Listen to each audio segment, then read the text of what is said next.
High রে master, এটা কাজ হলো তোমার? কখন থেকে তোমার জন্য বসে আছি, এখন আসার সময় হলো? মাথার উপর সাত চুল পানিলে ঘুরতেছি, তুমি কি বুঝবে? পাওয়ার পার্টির থেকেও একটার পর একটা ঝামেলা, মনে হয় বিরোধী দল করিচ্ছি। এ বে রেগে যাবো তো হেরে যাবো, তে ঠান্ডা মাথার বসতে কত কি হচ্ছে? শাল্লার বেটা তোরটা কামটা করলো কি? চার্জশিটে তো আমার নামও দিছে। মারামারির আগেও ছিলাম না, পিছনেও ছিলাম না। মারামারির দিন আমি মেডিকেলে ভর্তি আছিলাম, আজ ক্যাশে শুনি আমার নামও আছে। এখন তুমি কও মিজানুর রহমান দোলন, এর কি সহ্য হয়? এটাই তো রাজনীতি ভাই, ডাবার চাল কখন গুটি পড়বি বোঝা মুশকিল। তুমি ভালো করে তথ্য লাও, তোমার কাছের লোকই তোমার নাম ঢুকে দিছে, আমি শিওর। মিসে এক পেজ কি লাগায় না তো, কাছের ভাই বেদার আমার নাম কিসের জন্য দিবি? আমার নাম দিছে তোতা মিয়া। তোতা কত বড় সেট হয়ে যাচ্ছে সেটাই দেখবো। এই দিন দিন না, আরো দিন আছে। পলিটিক্স খালি কি ওই একলাই করে? আমি পলিটিক্স করি না। শালার অত্যাচারে জেলার পলিটিক্স একবারে নষ্ট হয়ে গেল। শালা চেষ্টা চ্যাংলা সারা জীবন শফিকের পিছন পিছন থাকলো, আর ভোটের আগে দেয়া পাল্টি খেলো। পাল্টি না খেলে হবি মিয়া, যারা বড় বড় নেতা আছে তারা তো পাল্টি খাই আছে। আমি 100% শিওর চার্জশিটে তোমার নাম দেওয়ার আগে শামসু আর শফিক জানে। ফাইনাল চার্জশিট হওয়ার আগে শামসু ওটি থাকবি না, এটা তো আমার বিশ্বাস হচ্ছে না। কি একটা পেজগির মধ্যে পড়লাম ভাই, বাড়ির ছোনা মাত্র বৌসল কান দিচ্ছে। একটা সরকারি চাকরি করি, সেটাও ব্যান চলে যায়। রাজনীতি করে কি পেলাম? খালি একটা মার্ডার মামলা কপালে জুটলো। এলে রাজনীতি যারা করে তারা খুবই চালাক, কখন কাক দেবে হয়ে আগে উঠবি সেলেই চিন্তা করে। যা হওয়ার হচ্ছে হলে চিন্তা করে লাভ আছে, এতে উকিলের সাথে কি পরামর্শ করছো? ও যে কালামের বেটা আছে না, ওই তো আবার উকিল হচ্ছে। ভাস্তাক করলাম এই ব্যাপার, ভাস্তাক করলো 1.5 মাসের মধ্যে ব্যয় করা যাবে। উকিল তোমাকে বলে সোলিং বুঝ দিবি, 3 মাসের আগে বাড়াতে পারবে না। কোনো আলতু ফালতু কেসে কিন্তু তুমি জেলে যাচ্ছ না, মনে রাখো এটা কিন্তু মার্ডার মামলা। কোষ কিবে, এটা তো পলিটিক্স মামলা। এতদিন ধরে আমি রাজনীতি করে আসিচ্ছি, নেটাগারে কোনো সাপোর্ট পাবো না, এটা হলো? উপর থেকে সুপারিশ করে লিয়ে পারলেই না জেলের মধ্যে শান্তিতে থাকা যাবি, আবার তাড়াতাড়িও বাড়ান যাবি। কোনো নেতাই তোমার জন্য সুপারিশ করবি না, রাজনীতি হলো স্বার্থপর জায়গা, যে ডাবে তাক আরো ডাবায়। তুমি ভাবো না যে জেলে যাওয়ার পরে নেতারা তোমার খোঁজ খবর নেবে, এত সময় কারো কাছে নাই। এলে তুমি কি করছো মিয়া? আমার এমপি শামসু নাই, তাই আমার জন্য কাম করবি? ওহো, তুমি এই চিন্তা করে আসো। শামসু তো তোমাকে ভালো কিছু করে পারবে না, ওর আর সেই পাওয়ার নাই। পাওয়ার আছে কি নাই সময় হলে সেটা দেখতে পারবে নিতে। চলো তো উকিলে যাবো, পরামর্শ করা লাগবে। এই সময় আবার কোন উকিলের কাছে যাবে? বললাম না ভাস্তের কথা, কালামের বেটা গোলাম ফারুক। আচ্ছা চলো। তা উকিল সাহেব কি খবর, কাগজপাতির কাম কদ্দুর? কাগজপাতি তো সব রেডি করছি, এখন কোর্টে যাবো আর আপনাকে সারেন্ডার করামো। আপনি কোনো চিন্তা করেন না, এই মামলাত বেশি দিন জেলে থাকা লাগবে না, যত তাড়াতাড়ি সম্ভব বের করবো। মামলার তো চার্জশিট হয়ে গেছে, আর ডাক্তার ময়নাতদন্তের রিপোর্টও ভুয়ো দিছে। এই রিপোর্ট ঠিক থাকলে না আপনি যতই কর না কে বের হতে সময় লাগবে। তাই পিবিএক দিয়ে ময়নাতদন্তের রিপোর্ট আবার পুনরায় তদন্ত চলবে, সেই ব্যবস্থাই করলাম। যেভাবে হোক মেডিকেল রিপোর্টটা কিন্তু ফিয়ার লাগবে, তাহলে আপনাকে জামিন করাতে আমাদের একটু সুবিধা হবে। সেই ব্যবস্থা হচ্ছে, আর যারা মিথ্যা মামলায় ভেতরে ঢুকোচ্ছে বের হয়ে আসি তাকে এবার খবর আছে। শোনেন মাহবুব ভাই, টেকা লাগুক পয়সা লাগুক, আমি কিন্তু 1 মাসের উপর বেশি থাকবো না। এই সময় আমার বাইরে থাকার খুব দরকার ছিল, কিন্তু হাইকোর্ট থেকে অগ্রিম জামিন লওয়ার কারণে আমার ভেতরে ঢোকা লাগিচ্ছে। শোনেন, বাইরে আমি সব কিছু ওকে করে রাখছি, আপনার যখন যা প্রয়োজন শফিক চাচক করবেন, সব ঠিকঠাক করে দিবি। জেলে ঢোকার পরের দিনই সবারই ওকালতনামা পাঠিয়ে দেবেন, আর 20 থেকে 25 দিনের মধ্যে জজ করে জামিন ধরবেন। 20-25 দিনের মাথায় তো জামিন দিবি না, নট বেলের কাগজ দিলে চট্টস করে কাগজটা হাইকোর্টে পাঠিয়ে দিবেন। ওখানে সব গুরুর সাথে সেটিং করা আছে, তারপর থেকে উনি সব দেখবিনি। ঠিক আছে, ওই রকম করেই কাজ করব, শফিকের সাথে আমার কথা হয়েছে। আর শোনেন, হাইকোর্টের জামিন হলে কাগজ আসতে কিন্তু অনেক সময় লাগে, হাতে হাতে নিয়ে আসার ব্যবস্থা করবেন, ভেতরে গেলে কিন্তু এত কথা কওয়া যাবে না।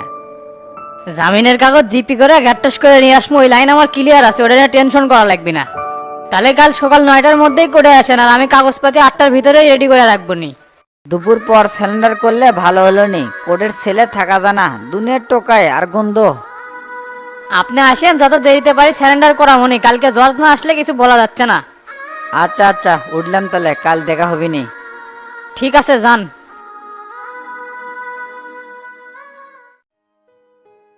কি ব্যাপার, এটি বসে আছো কে? টেবিলে খাবার রেডি করছি, খেতে আসো। খিদে নাই, বাড়ি থেকে খাই যাচ্ছি, তোরা খেলে খাগা। এটা কোনো কথা? তোমার জন্য কত কিছু রান্না করছি, আর তুমি বাইরে থেকে খেয়ে আসলা? এত কথা না বলে একটু খেয়ে নাও, রাতে না খেয়ে থাকতে হয় না। কানের করে ঘ্যান ঘ্যান করিস না, মাথার কিন্তু বহুত চাপ আছে, উল্টা পাল্টা কিছু করে ফেল দেবো কিন্তু। না করছি মানে না, আর তোর কথাবার্তা আমার কিন্তু একদম সহ্য হয় না। এই বাড়িতে আসার পর থেকে তুমি আমার সাথে খারাপ ব্যবহার করতেছো। আমি কি ইচ্ছে করে বিয়ে করছি না পরিস্থিতিতে বিয়ে করছি? তুমি যে ব্যবহার করা শুরু করছো, আসলে তুমি চাও কি? ভালোবাসে দুজন দুজনে বিয়ে করছি, সে সংসারে তো এত অশান্তি হওয়ার কথা না। রাখ তো তোর ভালোবাসা, ওটা তুই বাচ্চু, আমি না। একমাত্র তোর কারণে আমার ঘরে তো অশান্তি হচ্ছে, বাইরেও শান্তি পাই না, ঘরে দেশেও পাই না। তুই তো আগের থেকেই জানিস আমার ঘরে দুইটা বউ আছে, তারপরেও তুই এত বড় সিদ্ধান্ত নিলু কৃষক। ভালোবাসা হলো অন্ধ, স্বামী সংসার ছেড়ে আমি তোমার হাত ধরছি। সেই তুমি যদি আমার সাথে খারাপ ব্যবহার করো তাহলে আমি কোনটি দামু? যা হওয়ার হয়ে গেছে, সব কিছু ভুলে নেও, আমরা ভবিষ্যতের প্ল্যান করি। ভবিষ্যতের প্ল্যান তোক নিয়েই কর, ওর মধ্যে হামাক নিস না।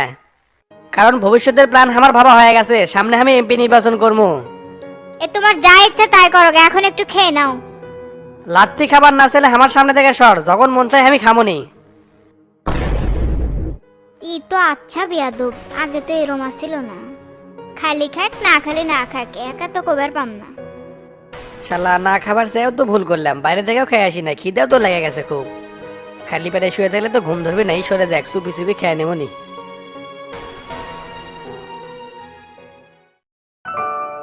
সারাদিন কি ফার্মেসিতে থাকবো? বাড়ির যাওয়া লাগবে না? ভাতও তো খাসনি দুপুরে।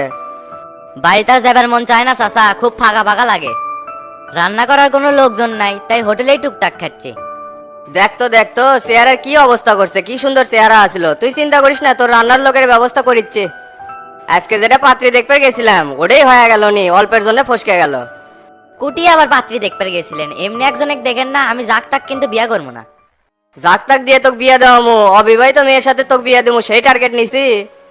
এই যে ফলস একটা ডিসিশন নিছেন। আমি একটা বিবাহিত স্যাংরা, কিসের জন্য অবিবাহিত মেয়ে এক বিয়া করবো? দেখছো ভ্যাস্তার কারবার দেখছো? কে রে, কেডা না অবিবাহিত মেয়ে চায়? অল্প বয়সের একটা মেয়ে দিয়ে বিয়ে করা মুসিল মুটে থাকবো, মনেই হবি না আগে বিয়ে করছিল। বললে সিলমিল করার দরকার নাই, যা করছি মনোযোগ দিয়ে শোনেন।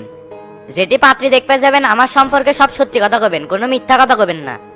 আর বিবাহিত মেয়ে দেখবেন, অক বিয়া করতেও সুবিধা হবে, সংসার করতেও সুবিধা হবে।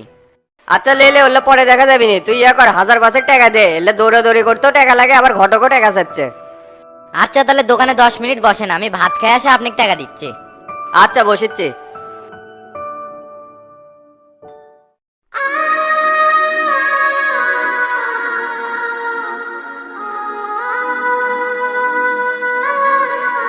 কেনে করলা? তুই না অনেক কাবু হয়ে গেছো, খাওয়া দাওয়া মনে হয় ভালো না।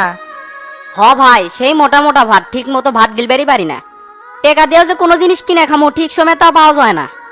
দেলখানা কি সুখের জায়গা? কয়েকটা দিন কষ্ট হয়ে থাকে। আর শফিক সাথে তোকে বাড়ি করার জন্য খুব চেষ্টা করিচ্ছে।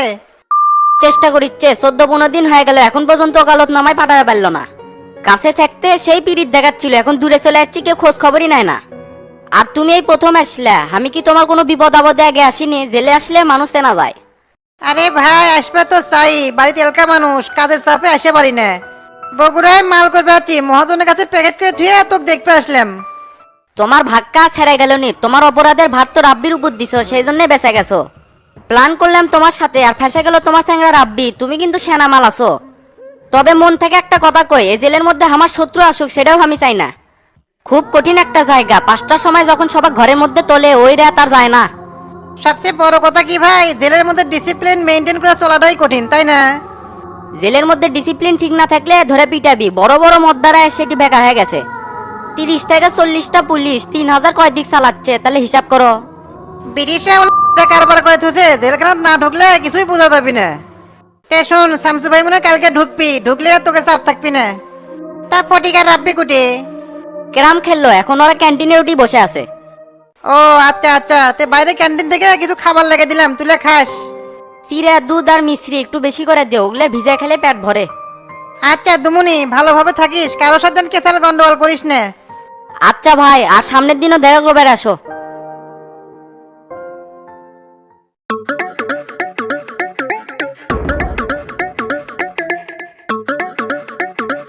জন্মের খাওয়া খাচ্ছ, জীবনে মনে খাসনি, একটাবার তো ডাকও দিল না। দুপুরে খাই নেই, বিকেলেও নাস্তা করার নাই, পেট চুচু করেছে, তাই খাবার বলছি। এরই আপনি চোখে পড়ছে? না খেয়ে থাকলে চোখে কিছু পড়ে না, সব অন্ধকার দেখে। সবচেয়ে বড় কথা কি ভাই, রান্নাটা খুব স্বাদ হয়েছে, খেয়ে দেখেন। বাড়ির খাবার যে এত স্বাদ হয় আগে বুঝি নেই, হোটেলের খাবার খেয়ে মুখের রুচিরই নষ্ট হয়ে গেছে। তোর কাছে তো দুনিয়ার সবকিছু সেই স্বাদ, আল্লাহ এতই রুচি দিছে তোর মগজ। খেয়াই দেখেন, ভাল লাগবে।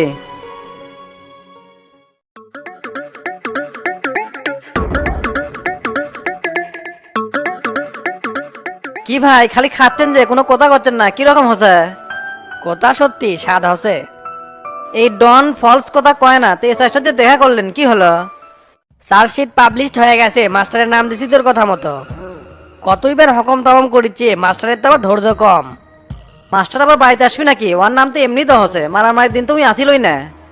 পার্টি অফিসে আসলে খালি চপর চপর করে, এই জন্য ওর নামটা দেওয়া হচ্ছে। কোথায় আছে না, বারবি যাই মরবি তাই।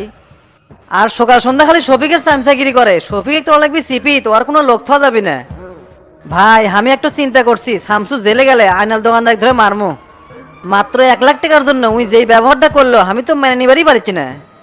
ওর উপরে রাগ তো আমারও আছে, খালি দাদার উপরে দাঁত দিয়ে বসে আছি, সামনে নির্বাচন সেই জন্যে।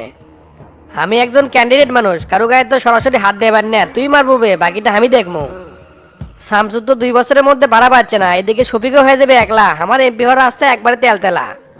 আপনি যেই প্ল্যান সাজাছেন ওটা যদি সাকসেস হয় তাহলে গুটিলাল। এই ছাত্র রাজনীতি করবে এসে জীবন যৌবন সবই শেষ করলাম। আপনি যদি নেতা হন আমাকে একটু বড় পোস্ট দেওয়া লাগবে। ধরবে আমি মানেই তো তুই, তখন তোর যেটা মন চাই সেটাই হবো। এই তোতা কোনোদিন অতীত ভুলে যায় না, তুই আমার জন্য যা করছু সেটা কি আমি কোনোদিন ভুলতে পারবো?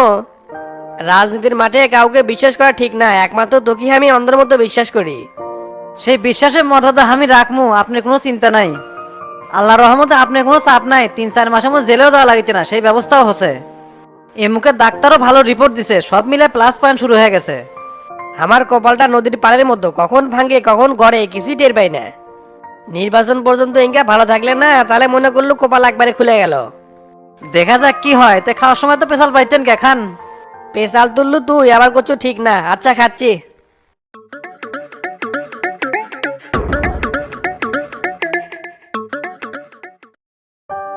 কেরে গোবিন্দ, সারা পাড়া তো খুঁজিচ্ছি আর তুই এটি এসে বসে আসু। তে আমাক খুঁজেছেন কে? আমি কি করছি?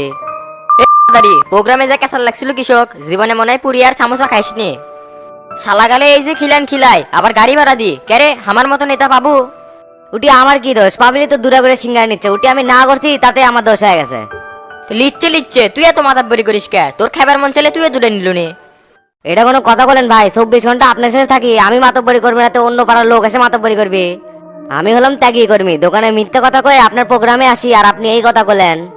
আপনার জন্য জীবনও দিবার পারবো। আমি হলাম সেই গোবিন্দ, আর আপনি মানুষ চিনলেন না। রতনে রতন চেনে আর ফকির চেনে কচু, আপনার হচ্ছে সেই হাল। এ তুই ওটা সামনে আয় তো, তোর মুখে মুখে তর্ক করা আগে সারাই।